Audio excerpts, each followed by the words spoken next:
राम प्रसाद अपने ऑटो में बहुत गुस्से में घर आया था। वो घर आके पार्किंग भी ठीक से नहीं करता है। गाड़ी को दीवार से चिपकाकर लगा के वो उतने ही गुस्से में वहाँ मौजूद एक बेड पे बैठता है। वही दरवाजे के पास उसके लिए इंतजार कर रही उसकी पत्नी रमा देवी ये सब देख, अरे क्या हुआ जी, क्यों इतना गुस्सा? गुस्सा नहीं तो और क्या आएगा, ऐसे वो क्रोध में बात करता है। हाय भगवान, पहले ये तो बताओ कि हुआ क्या, इस गुस्से का कारण क्या है? अरे हर रोज इतना मेहनत करके जो पैसे मैं कमा रहा हूँ वो सब तो पेट्रोल भरवाने में ही जा रहा है। अब मेरे बचत के क्या पैसे रहेंगे और मैं क्या कमाऊंगा? अच्छा, तो बढ़ रहे पेट्रोल रेट्स पे है आपका गुस्सा? मैंने तो कुछ और ही सोच लिया था। अच्छा, तो तुम्हें मेरा वजह छोटा लग रहा है? अब आप अकेले तो नहीं हो ना जो इस मुश्किल से गुजर रहा है, देश के सारे लोग इसी मुश्किल से गुजर रहे हैं। तो क्या मैं गुस्सा नहीं कर सकता हूँ इस बात पे? नहीं, मैं ये कह रही हूँ कि सिर्फ आपके गुस्से से कुछ नहीं होगा। आपके ही तरह अगर सभी को इतना गुस्सा आया, सिर्फ तभी इस मुसीबत का एक हल मिलेगा। अच्छा, तो मैं क्या करूँ वो भी तुम ही बता दो। तो पहले आप इस पेट्रोल रेट्स के बारे में सोचना बंद कीजिए और ये सोचिए कि हर रोज आपके ऑटो चढ़ रहे ग्राहकों को दुगना कैसे बनाएं। मतलब अब मैं क्या करूं? मेरे एक ऑटो को दो में बनाऊं या फिर मेरे ऑटो के पीछे एक और ऑटो लगाऊं? ऐसे पूछता है गुस्से में। इतने में रमा देवी कुछ कहने ही जा रही थी कि रामप्रसाद को ऐसे लगता है कि अचानक उसे कुछ समझ आया और वहाँ से उठकर तुरंत उसके ऑटो के पास जाकर उसे जांचने लगता है। ये देख रमा देवी, क्या हुआ जी, अब फिर से क्या हो गया? ऑटो को ऐसे जांच क्यों रहे हो आप? खा जाओगे क्या उस ऑटो को? अरे नहीं, मैं ऑटो को नहीं खा रहा। अभी मुझे एक अच्छा आइडिया मिला है, बस यही सोच रहा हूँ कि उसको करके कैसे दिखाऊं, ऐसे कहता है। फिर रमा देवी कुछ कहने ही जा रही थी कि रामप्रसाद उसको सुने बिना ऑटो में बैठकर वहाँ से चले जाता है। ये आदमी तो मुझे कभी समझ में नहीं आएगा, ये सोचकर वो अपने काम करने लग जाती है। बहुत देर के बाद रामप्रसाद उसके घर लौटता है। रमा देवी अपने पति रामप्रसाद को और उसके द्वारा लाए गए उस अजीब ऑटो को देखते ही रह जाती है। ये क्या है जी?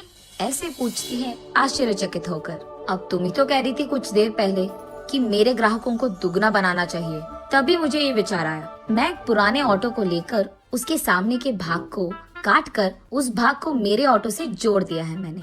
अब मेरे ऑटो बहुत सारे लोग चढ़ेंगे और मुझे ज्यादा पैसे भी मिलेंगे।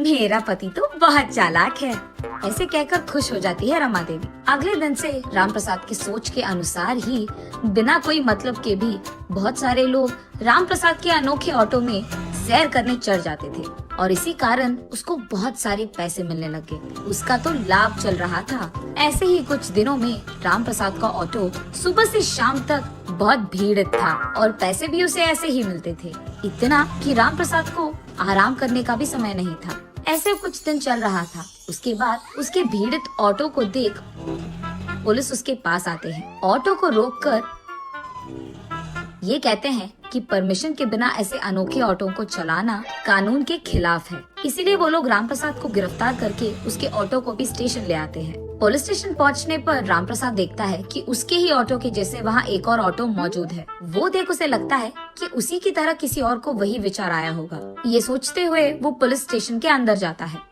वहाँ मौजूद पुलिस इंस्पेक्टर, क्या सोच रहे हो तुम अपने आप को? तुम्हारे इस अनोखे ऑटो में लोगों को बिठाकर ग्राहकों को डराना चाहते हो तुम? और इतना ही नहीं, तुम अपने ही जैसे ऑटो बनाकर बेच भी रहे हो। चल क्या रहा है यहाँ? ऐसे पूछता है वो police officer. Sir, petrol rate बढ़ जा रहे हैं और पैसे कम पड़ गए, इसलिए पैसे कमाने के लिए मैंने अपना दिमाग का इस्तेमाल करके इस ऑटो को ऐसे बनाया, लेकिन मैंने कभी भी ऐसे वाले ऑटो बनाकर किसी को बेचा नहीं साहब। तब वो पुलिस ऑफिसर वहाँ मौजूद एक आदमी को देख, ये देखो, ये आदमी भी तुम्हारे जैसे एक ऑटो चला रहा है। जब मैंने पूछा उसने कहा कि तुमने ये ऑटो उसको बेची है, ऐसे कहता है। रामप्रसाद उस आदमी को देख ऑफिसर से ऐसे कहता है, साहब मैंने तो इस आदमी को कभी नहीं देखा है, ये तो पहली बार है इसको देखना। ये सुनकर वो पुलिस ऑफिसर उस आदमी की ओर गुस्से में देखता है और ऐसे कहता है, क्यों मुझसे ही खेल खेल रहे हो तुम? सच बताओ, ये ऑटो तुम्हें कैसे मिला? ऐसे उसे जोर से धमकाकर पूछता है। डर के मारे वो आदमी, साहब मुझे माफ कर दो साहब, उसका अनोखा ऑटो देख सारे ग्राहक सिर्फ उसी के ऑटो में चढ़ रहे हैं। और क्योंकि वो ज्यादा पैसे कमा रहा है मैंने भी अपने ऑटो को ऐसे बदल दिया साहब। सुनो, इस आदमी को जेल में डाल दो और इसका ऑटो कहीं पे बेच दो। आज से ऐसे ऑटो नहीं बनाएंगे, उसका ख्याल भी रखो, ऐसे कहता है वो पुलिस ऑफिसर। जी साहब। लेकिन साहब इस आदमी को और उसके ऑटो को क्या करें? अब से ये आदमी हमारे डिपार्टमेंट में ड्राइवर का काम करेगा।